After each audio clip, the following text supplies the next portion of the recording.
becomes of a society when their country is invaded? Better yet, what becomes of a society when their country is invaded in less than 7 hours?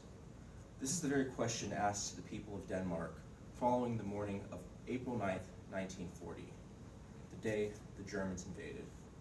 Now, despite the fact that most of us here have spent large portions of our academic career learning about World War II, the invasion of Denmark has been generally overlooked by most Western historians. I'm personally upset by this fact, which is why I have spent the past several weeks deep in Danish historical archives in order for today to present to you the full story of the events of the Danish invasion and its subsequent occupation by the German army. And the best place to start is with that fateful night. According to the works of John W. Osborne, Jr.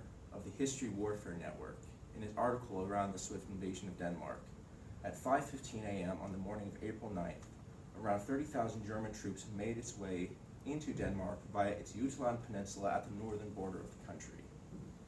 This attack generally blindsided the Danish High Command, mainly due to the fact that they had signed a neutrality order alongside Holland against the Germans just a year earlier.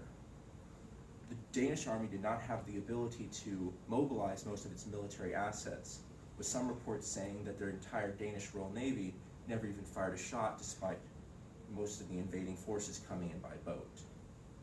This led to what was essentially sporadic fighting across the country until around noon, upon which a battalion of German bombers flew over the capital of Copenhagen, and a telegraph from German Chancellor Adolf Hitler came in claiming that if Denmark did not immediately surrender, the city would be bombed off the map.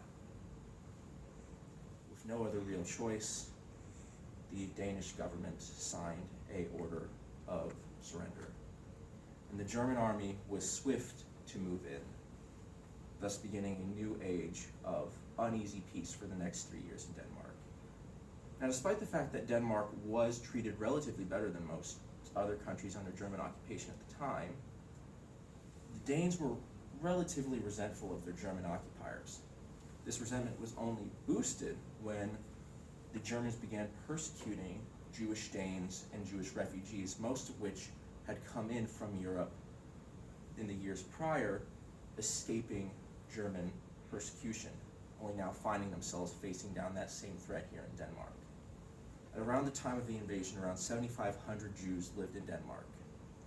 And with being unable to go to their government, they went to their friends, their neighbors, their community leaders, and thus began what was essentially an underground railroad to move Jewish citizens out of Denmark and into neutral Sweden to the northeast.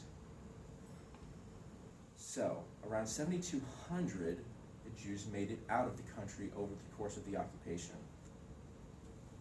And from this small movement would grow a much larger resistance, one which, according to the researchers at the Institute of Labor and Economics at the University of Brennan, lasted from 1943 to 1945 and existed on both a passive level within the country's still autonomous political parties and on an active level with resistance, pamphlets, destruction of German infrastructure, and the like. Or at least it did last on two fronts until around August of 1943, when the Danish government was disbanded and placed into a permanent state of martial law. So to sum things up, that's really the story of how the Germans blindsided a neutral nation in less than 7 hours, subsequently subjugated its people, and only to find themselves facing down the barrel of a resistance movement less than 3 years later. It's a great story, but one that I think can personally stand alongside events like the London Blitz or the French Resistance. Especially given the fact that the Danish people were so proactive to help their Jewish neighbors and countrymen. This aspect of mutual humanity between two peoples not blinded by past grievances or religion. And in a time where those same aspects seem to be dividing us more now than ever, it's a kind of mindset worth taking into consideration.